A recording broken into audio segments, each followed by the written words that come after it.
Hello, my name is Arthur Joura. I'm the Bonsai Curator at the North Carolina Arboretum, which is where we're at today.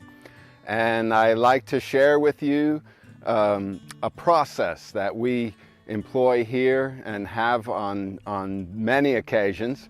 And it's the way that we go about producing our own material for bonsai.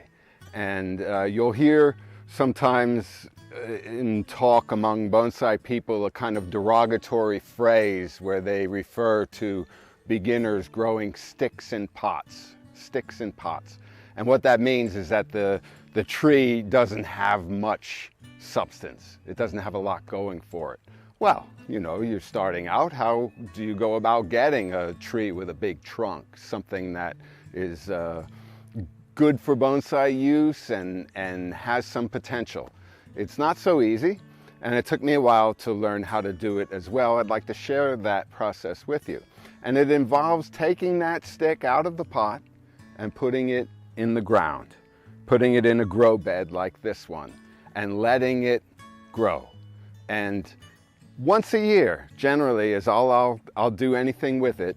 I'll come around at the end of winter, beginning of spring, and I'll cut it way back. Anything I see that looks like it might be a problem in the years ahead, something I think pretty certainly I don't want, I'll remove it. Otherwise, I try to leave as many options on the table as I can. And so instead of removing so much, I just head it back, chase it back, keep it compact, right? But only once a year. So I cut it back and let it grow for a whole year. That's what you see here. When you see this plant, it was cut back last year about this time and then allowed to grow. And so when you look at all this rampant growth, it's 6-7 feet tall, that's 1 year's growth. How is that possible? Well, because its roots are in the ground. That makes all the difference. It's not in a pot anymore. It doesn't have the constraints of the pot's dimension. It runs, the roots run. The roots underneath this run under my feet and further out than that, which makes digging it up a bit of a challenge, but we're going to do that today too. It rained earlier this morning. There's a good and a not so great side to that. On the good side, it makes the ground soft. There'll be no problem digging today. On the perhaps not so great side is there'll be mud. And by the end of this, I'll probably be covered in mud. But that's not so bad. I can testify that there are much worse things to be covered in than mud. So we'll deal with that.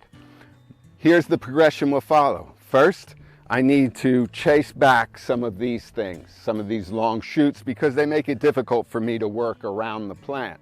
But I'm not making any kind of decisions yet in terms of what branches I need and don't need. That comes later. To begin, I'm just chopping them back to make the plant more compact, right? And then I'll clear around the base of it and start digging. Sooner or later, I'm going to hit big roots. That's inevitable. That's how the plant has so much energy, and they'll have to be cut. And sometimes that's pretty challenging, but we'll deal with that too, and you'll see how. Just for the sake of letting you know, and providing the information, this plant was in the ground for about 5 or 6 years, right? So that's how long it took to build that size trunk from a trunk that was maybe this size right here, right? It was about that caliper when it went in the ground. It's a maple, it grows fast, we fertilize it, you know, it takes off. And so that's how that big trunk came to be. And that's the valuable thing, you know, that's the thing that counts pretty much more than anything when you're choosing bonsai material. You want a great trunk, as good a trunk as you can get. Big is fine, you know, it's always good to have a big trunk, but also something that has some character, right? And some taper in it too. So those are the things that we've been working on for the past 5 or 6 years. Now it's time to harvest this plant, so to speak, and then get it into a container. Okay, let's see how it goes.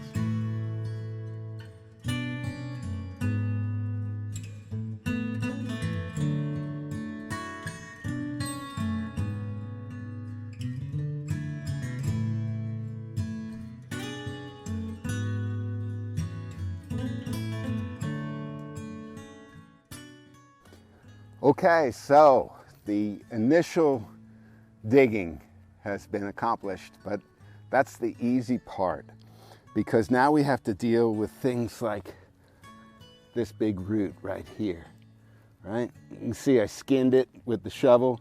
That doesn't really matter because it's going to be cut off much shorter than that. Here's another one over here. There are several to deal with here. The real problem are the big ones that go down, because they are difficult to access, for one thing, and two, you don't know how far they're going and they can be quite large. We'll find that out, but first we got to get past the surface ones. So to try and prevent that, bonsai people, when they grow something in the ground, will often put something below the plant, something hard like a rock or a piece of plywood or something like that, just to prevent those roots from going deep. You want them to go laterally, not deep. Because I made this bed all at one time, and it's a pretty good running length, maybe like 75 feet of bed space, to try and deal with that amount of space more efficiently, I put down landscape fabric. That's this stuff that you can see there that has a kind of woven texture to it. And that's what it is. It's woven plastic. And you use it as a weed suppressant. You know, you put it down and then put mulch on top of it. That's how most folks use it. So I put a roll of that down, and then I kind of trusted that because I've dug in this area quite a bit, and you can't go very far before you start getting into rock. I was hoping that would be in my favor, but I found from digging things up over the years that roots are tough. Roots go where they want to go. They have hydraulics behind them, and they can go through the foundation of your house if they care to do it. And so I expect there'll be roots underneath. Let's deal with the ones on top first. Okay.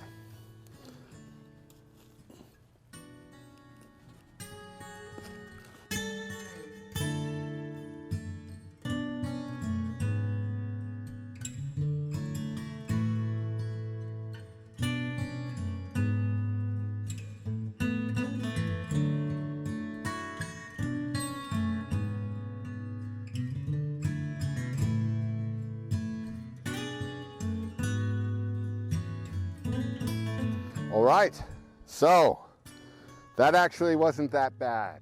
It wasn't so easy, but it wasn't that bad. There have been a lot worse. It's completely free now. It's heavy, but it's free of the ground. The roots have all been severed. The soil that it's in weighs a lot, so that's where the weight is. You noticed I used reciprocating saw to deal with those big roots underneath. It's a great time saver and spares you a lot of physical anguish. It ruins the blades pretty quickly, but the blades are, removable, and you replace them with a new blade. Much better than beating yourself up. So that's a good tool to have at your disposal if you're going to work on larger trees. All right, so at this point, you can see a bit underneath. At this point, it's time to load it on the cart, take it inside, and start working now on the roots with the idea of getting it into a big box. That's the major thing that we're looking to accomplish today, is to get it out of the ground and into a container, which is a pretty big change of life for a plant.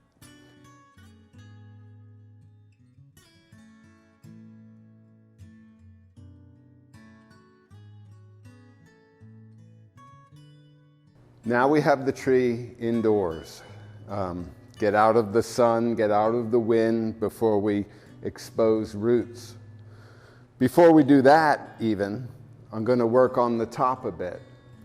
And this is not to be styled today to be a bonsai. It's not ready for that. One step at a time, that's how we get there. And so today, all I'm looking to do is go through these branches and eliminate ones that I feel certain I'm not going to need, and then push back the others. You'll notice perhaps that there are some cuts on these branches that are very ragged. I made them in a hurry with a tool that wasn't all that sharp, but it doesn't matter because now I'm going to come in and make a better cut, a clean cut with a sharper tool. So we gather it in by any means necessary, and then we bring it in here where we can work more precisely and do a cleaner job. First step, figure out some sense of where the tree is going in its design. Then we'll turn our attention to the roots and get it into a box.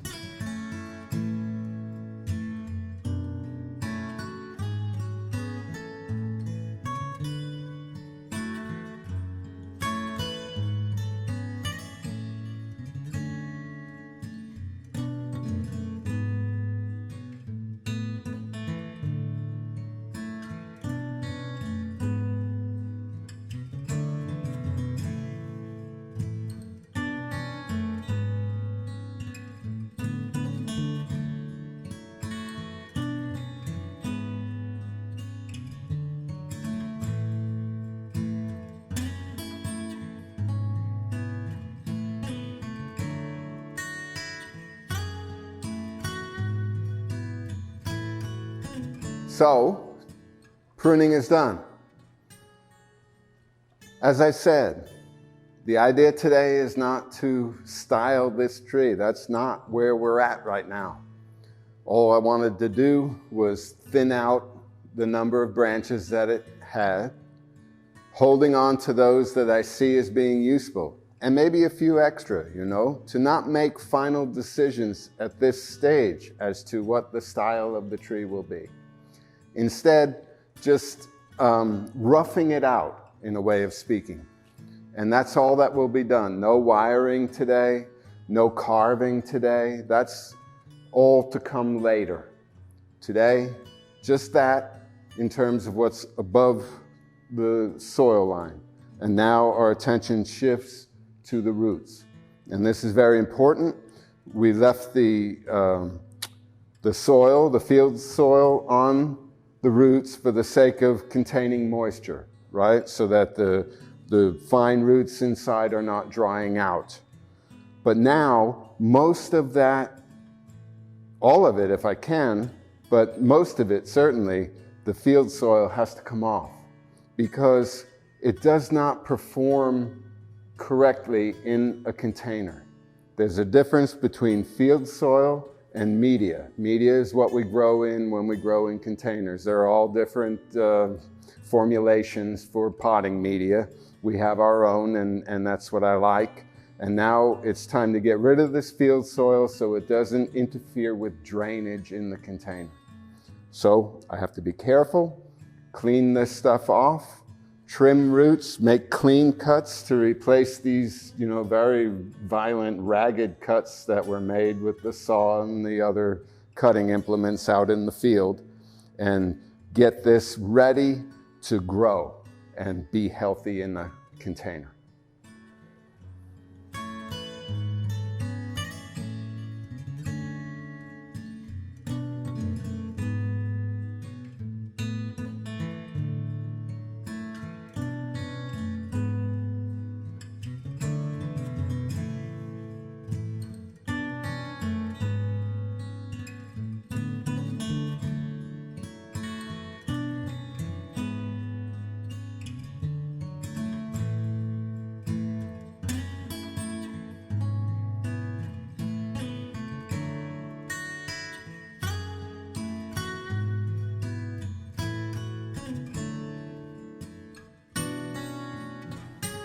Okay, so now most of the field soil is off.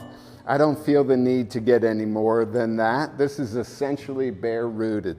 Sometimes I'll go ahead and soak it in a tub of water and get even more than this off of it. But today I think we're good where we're at. Now you can see what the root structure looks like. You can see that part that you usually can't see, right? Because it's underneath the soil line. And we can see what the plant has been up to. Here's my assessment of it. Overall, it's a nice arrangement. Here's a weak spot.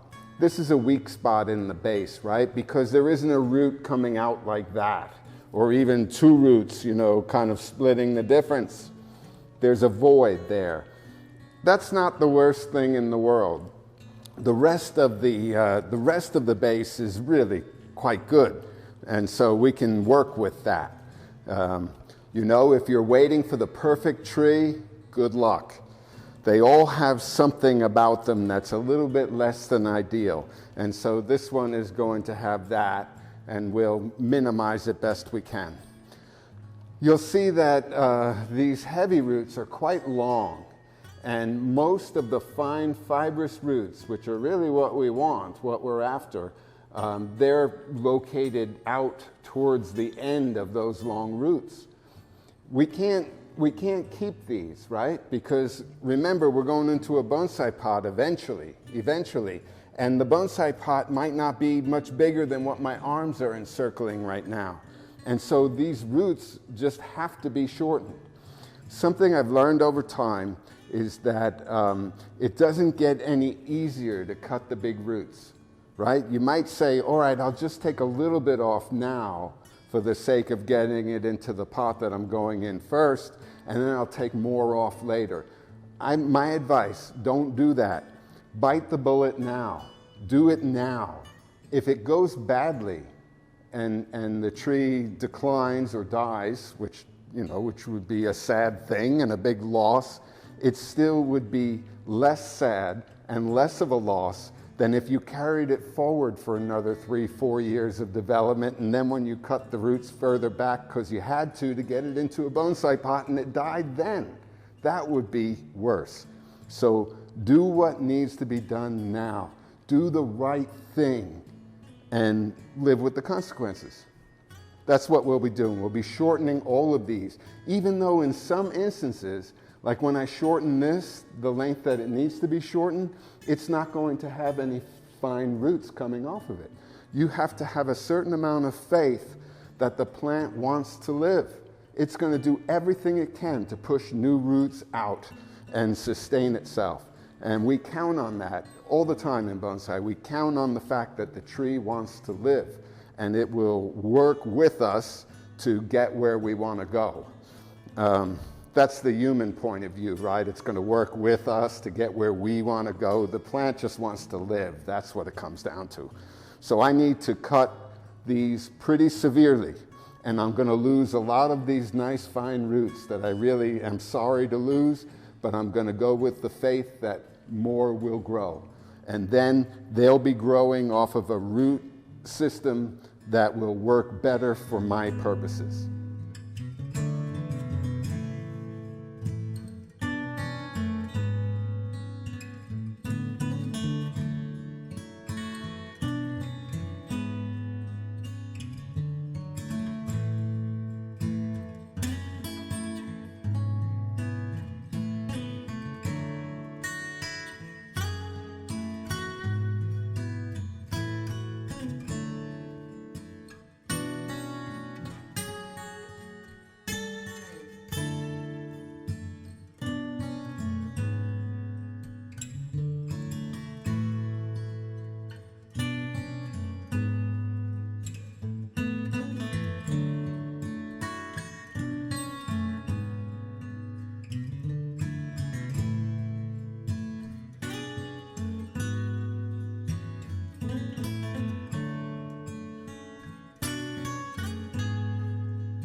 All right, so now we've got our roots taken care of, cleaned off, cut back.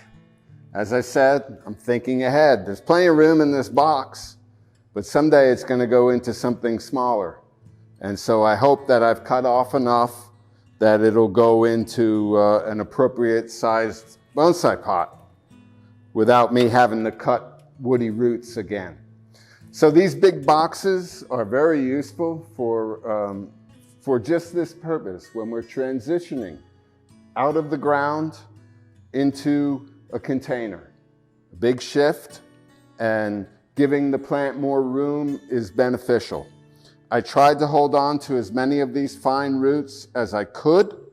I'm pretty satisfied with it. I know that's a lot, right? You might look at it and think, well, my gosh, how is that big plant going to live with just those few roots?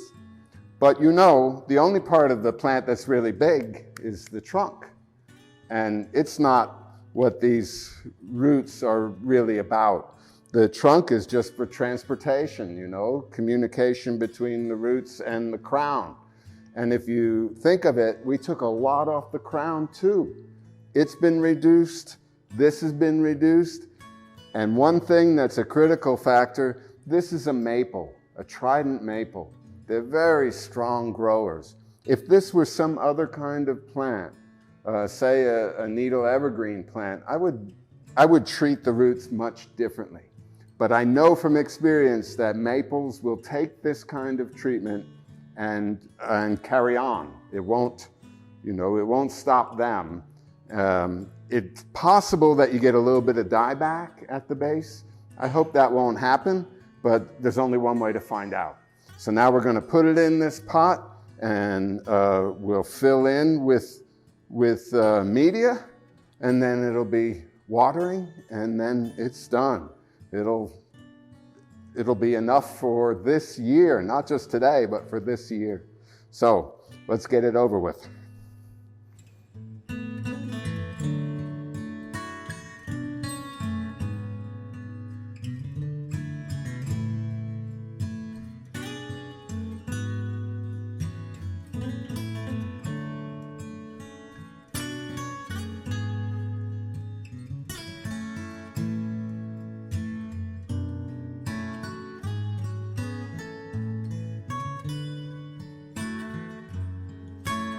It's a wrap for today. I have to say I'm pleased with how things went. It was not so bad a job getting it out of the ground. The roots cleaned up well. Went into the box without a whole lot of problem. You see the base of the tree. It looks very good. This is that spot I said was like a weak spot, but that's not so bad. Even lacking any pronounced root coming out there. Okay, so those of you who are not bonsai familiar, you might look at this and say, well, I don't really see a bonsai. And that's because it's not. At this point, it's not a bonsai. It's in training to be one. It took a very important step today. It's still years away from being something presentable as a bonsai. That's how the game's played. It takes a lot of time to do the work and to get to something that you can feel good about as a presentable piece. But it's enjoyable too. It's not like, you know, there's all this time and work you have to put in. You enjoy it every step of the way. The whole process is enjoyable. In fact, some people would tell you it's the most enjoyable part. It's more fun working on them than actually having one that's, you know, nice to look at. For those of you watching this who may be bonsai people, you might be thinking, well, where's the front? Where's the front? I have no idea. It doesn't matter at this point. Just like doing wiring now is not necessary. Just like doing the carving now, not necessary. Knowing how this is going to be presented when it's a bonsai, there's no use worrying about it now. That's years away. And in the meantime, I'm focused on building a tree, building a credible representation of a tree that I would stop and admire if I came across it walking in the forest. That's always my objective with bonsai, is to make a believable looking tree that has character. This tree has lots of character. That's what pleases me so much about it. I'll tell you something else too that's a curiosity, and it only came to me today while doing the work. Those of you who are watching this on the Curator's Journal, which is an asynchronous course that we offer at the Arboretum, a bonsai course.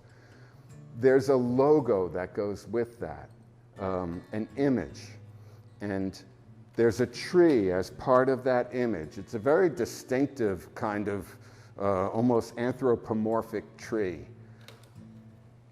If you think about that and then look at the nature of this tree,